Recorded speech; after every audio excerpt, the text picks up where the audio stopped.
Macaulay చల్లిన చదువుల మత్తులో పడి ఇంగ్లీషు బళ్ళల్లో బుద్ధిశుద్ధికి లోనైన భారతీయ మేధావులు దేశాన్ని కబలించిన తెల్లవారిని భారతదేశ ఉద్ధారకులుగా, అజ్ఞాన అంధకారాలను పారదోలి నవ నాగరిక సంస్కారాల వెలుగులు నింపిన తేజోమూర్తులుగా భ్రమిస్తూ వారి దయ కోసం మిక్కిలి ప్రార్థిస్తున్న కాలంలో తెల్లవారు ఏరికోరి పుట్టించిన భారత జాతీయ కాంగ్రెస్ సంస్కరణల కబుర్లు, పిటిషన్ల దేవిరింపులతో బతుకు వెళ్లదీస్తున్న సమయంలో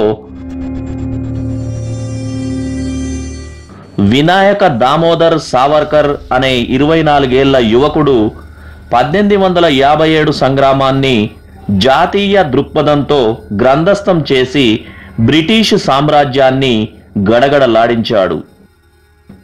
1908లో తన మాతృభాష మరాఠీలో ఆయన లండన్లో ఉండి ఆ గ్రంథం రాశాడు.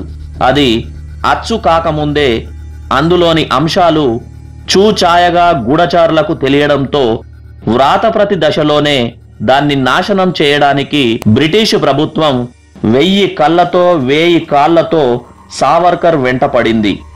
అచ్చు వేయటం కోసం వ్రాతప్రతిని అతి రహస్యంగా మహారాష్ట్రకు చేరవేస్తే ఆంక్షలకు భయపడి ఏ ప్రెస్సు దాన్ని ముద్రణకు సాహసించలేకపోయింది. తెల్ల పోలీసుల కళ్ళు గప్పి ఎలాగో వ్రాతప్రతిని తిరిగి సీమకు చేరవేశారు.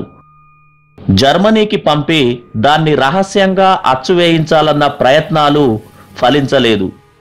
దాంతో అభినవ భారత్ రహస్య సంస్థకు చెందిన కొందరు యువకులు దానిని the Indian war of independence 1857 అనే పేరుతో ఇంగ్లీష్లోకి అనువదించి బ్రిటిష్ పోలీసులు వాసన పట్టలేనంత గోప్యంగా హాలండ్లో ముద్రించి ఆ కాపీలకు చార్లెస్ డికెన్స్ రాసిన పిక్విక్ పేపర్స్ నవల, సెర్వాంటిజ్ రాసిన డాన్ క్విగ్జోట్ లాంటి నవలల అట్టలు తగిలించి రహస్యపు అరల్లో పెట్టి ఇండియాకు, ఇతర దేశాలకు చేరవేశారు.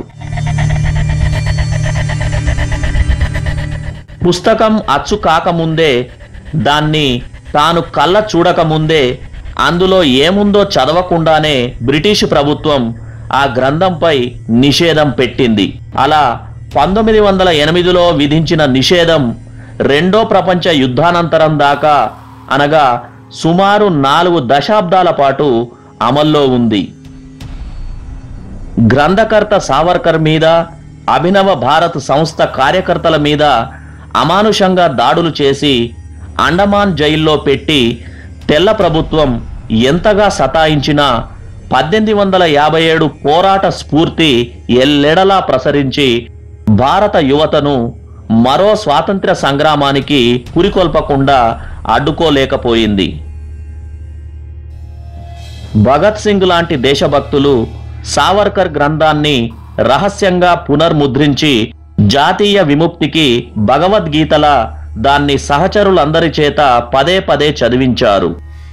రెండో ప్రపంచ యుద్ధ కాలంలో భరతమాత విముక్తికై విదేశీ గడ్డపై సమీకరించిన ఆజాద్ హింద్ ఫౌజ్లో నేతాజీ సుభాష్ చంద్రబోస్ కూడా సావర్కర్ గ్రంథాన్ని అందరి చేత చదివించి విస్తృతంగా చర్చిస్తూ ఉండేవారు.